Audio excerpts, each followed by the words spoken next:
Obrigada. Muito obrigada, Sra. Deputada. Dou agora a palavra ao Grupo Parlamentar do Chega. Sr. Deputado João Tili, faz favor, dispõe de 4 minutos. Muito obrigado, Sr. Presidente.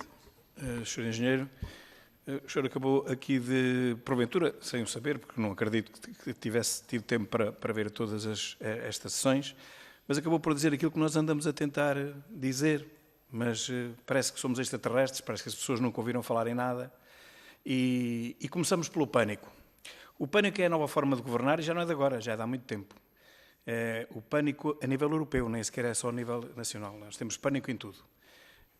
Mas neste caso, o pânico está a ser junto, ou enfim, associado também a uma espécie de uma infantilização dos povos.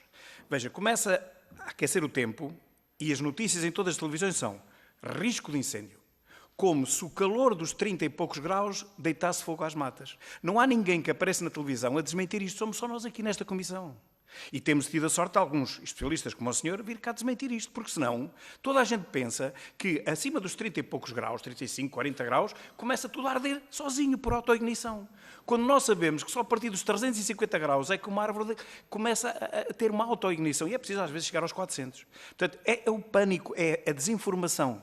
E agradeço o facto de o senhor vir aqui mais uma vez, já não é o primeiro, nesse caso, felizmente, a desmentir isso.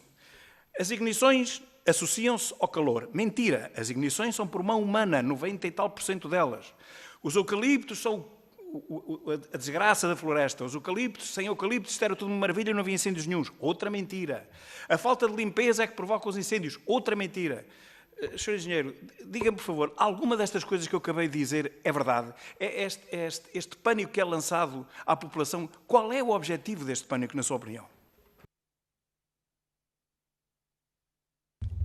O objetivo é uma pergunta difícil, confesso, mas eu concordo plenamente. Eu acho que se está a criar, os meios de comunicação social estão a criar uma sensação. Eu ainda hoje ouvi as notícias a dizerem que morreram mais 400 pessoas com o aumento das temperaturas.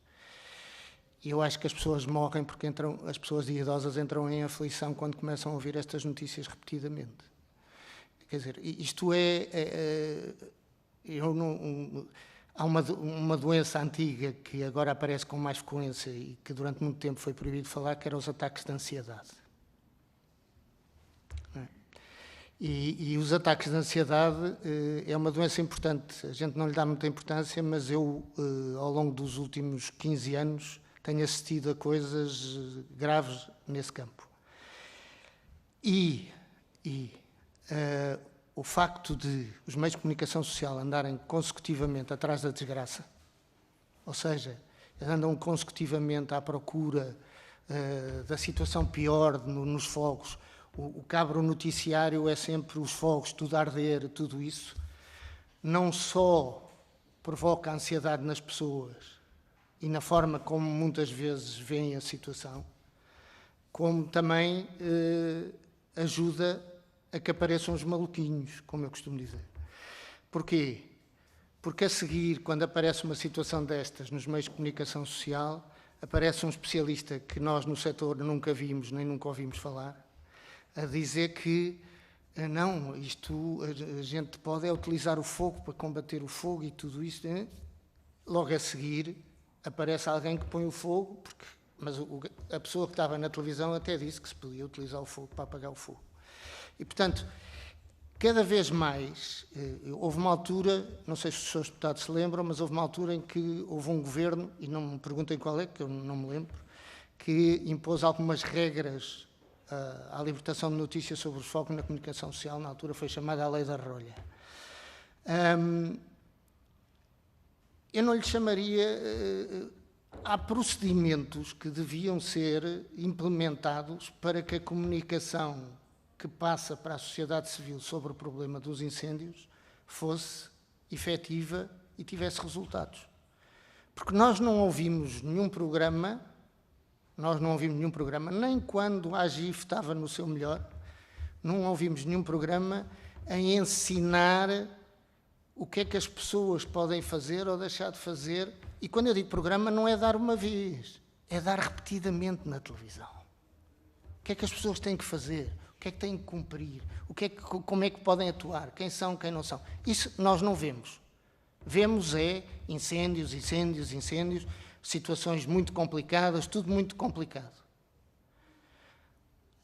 Há 10 anos, talvez, 10, 11 anos, houve uma empresa que fez um estudo para saber o impacto, para avaliar o impacto do aparecimento nos telejornais, os telejornais abrirem com notícias sobre os fogos.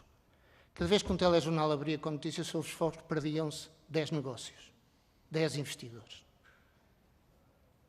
E a única coisa que, por exemplo, a floresta não pode perder é investidores. Porque nós já estamos tão mal em termos financeiros que se perdemos então os investidores, acabou. E, portanto, nenhuma dessas situações me parece-me tudo muito exagerado. Eu posso dar o meu exemplo pessoal. Eu trabalhei na obra de desmatação da barragem do Alqueva durante algum tempo. Nós trabalhávamos com motosserristas a pé, com 45 graus, 50 graus. Só tivemos um incêndio. Em toda a obra tivemos um incêndio. E foi num parque, nem sequer foi quando eles andavam a cortar. E andavam lá, tínhamos que fazer 400 hectares por mês. Estão a imaginar a quantidade de empresas e máquinas e pessoal que andava lá. Portanto, não há razões para este alarmismo. Este alarmismo cria problemas de ansiedade. Este alarmismo transtorna as pessoas, sobretudo as pessoas de mais idade. E, portanto, não há necessidade disso. Muito bem. E agora vamos aos incêndios. Há dezenas, centenas de notícias sobre investigações da PJ, vou dizer aqui 2 ou 3, RTP Notícias, 29 de maio do ano passado. PJ investiga a contratação de meios aéreos. 12 arguidos após buscas à Força Aérea, ANAC e empresas. Que é outra coisa que também esta comissão parece querer branquear, parece que não há nada, somos nós aqui no Chega que inventamos que há investigações. Não há. Observador, 29 de maio de 2025, empresário constituído arguido no caso do cartel dos fogos, empresa do cunhado Leitão Amaro, alvo de buscas. Observador, 23 de outubro, MP e GNR fazem buscas na Proteção Civil por suspeitas de corrupção. RTP Notícias, 23 de outubro, Operação Obséquio, o Ministério Público faz buscas de recolha de provas. Por aí fora. Eu aqui tenho 20 e tal notícias que compilámos. Os 4 minutos era só para ler. Porquê é que as pessoas continuam a negar? Porquê é que continuam a branquear? Porquê é que continuam a dizer que não há negócio? E querem obrigar os nossos convidados, nossos e dos outros partidos, a negar que haja negócios. Quando é por demais evidente, toda a gente percebe, 10 milhões de portugueses, exceto alguns deputados aqui nesta sala, toda a gente sabe que há negócios, e há negócios de milhões. Não são negócios das madeiras, não. Porque isso também tentam fazer, é o madeireiro, coitado desgraçado, o madeireiro vai ganhar dinheiro. Não. É negócio de milhões na contratação de meios aéreos, no cartel do fogo, tudo isso. Tem algum comentário a dizer sobre isto?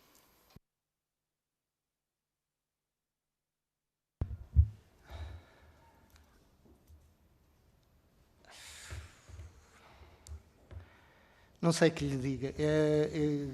E não sei que diga porque é assim. Porque é um pouco como há pouco estava a dizer, que toda a gente sabe, mas ninguém... O rei vai nu, mas toda a gente olha para lá. Aquilo que está hoje, aquilo que se fala muito, e sem que haja qualquer prova, porque as investigações fazem-se, mas nunca se chega a nenhuma conclusão, é de facto que a indústria que se criou em torno do combate e da prevenção aos incêndios, ela existe e tem que funcionar. Pronto.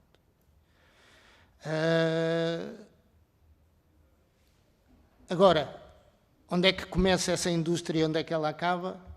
Começa no indivíduo que tem a fábrica dos kits de prevenção, sendo que os kits de prevenção agora são obrigados a andar nas carrinhas se andarmos a trabalhar com mais que 3 máquinas. Será? Será nos meios aéreos? Será? Porque é que Portugal nunca utilizou a Força Aérea? Porque é que Portugal nunca utilizou os militares? Nunca ninguém saberá. Soubemos acabar com a Guarda Florestal, para depois vir a criar uma coisa chamada os sapadores florestais. A nós dá-nos vontade de rir quando aparecem as notícias a dizer sapadores florestais, equipe de 7 sapadores florestais tomam conta de 2.000 hectares. Eu só quem não sabe o que são 2.000 hectares. Porque é impossível 7 sapadores florestais tomarem conta de 2.000 hectares. E, portanto, estão-se a criar indústrias, e atenção, os associados da ANEFA ganham dinheiro com as limpezas, porque também lhes digo, se não fossem as limpezas até agora, nós não tínhamos trabalho. Só os que cortam a madeira. Porque plantações, nós fizemos um estudo de sustentabilidade da floresta portuguesa em 1999, que nunca chegou a andar para a frente, porque, infelizmente, o setor esqueceu-se de arranjar meios de financiamento das tarefas. Mas o estudo em 1999 dizia que só de Pinheiro Bravo, para a floresta ser sustentável, tínhamos que plantar 10.000 hectares por ano. Nós plantamos 2.000 hectares de todas as espécies. Estamos a plantar 2.000 hectares de todas as espécies, eucalipto, pinheiro, sobreiro, tudo. E mesmo assim há anos em que os 2.000 hectares é ela por ela. Portanto, se não fosse de facto a situação das limpezas, se calhar tínhamos as empresas também todas paradas. Isto é a indústria do fogo? Pergunto eu.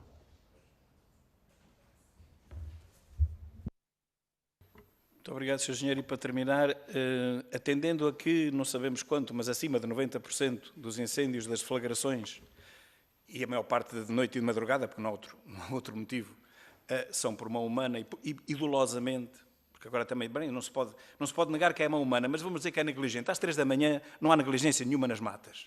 Que ainda às 3 da manhã pôr o fogo nas matas não há nenhum negligente. E fazem de nós parvos. Isto é que nós não admitimos. Quer dizer, isto é um insulto à inteligência dos portugueses. É claro que é fogo posto, é claro que 90 e tal por cento, não sabemos quantos, mas a esmagadora maioria é fogo posto. E, portanto, a minha última pergunta é esta, Sr. Engenheiro. Se as matas fossem vigiadas pelo Exército ou por brigadas da Proteção Civil, de bombeiros, não baixaríamos os tais 90 e tal por cento de ignições por ano? De certeza que sim. Aliás, nós somos favoráveis que o facto de se impedir as pessoas de entrar nas áreas florestais e de se impedir as empresas de trabalhar é uma situação que faz logo com que surjam fogos. Eu dou um exemplo. O ano passado, no Algarve, em Monchique, estava uma empresa a trabalhar. No dia em que ela foi impedida de trabalhar por situação de risco, foi um dia em que aquilo começou a arder e, como eles não estavam lá ao pé das máquinas, ardeu tudo. Portanto, estas situações acontecem.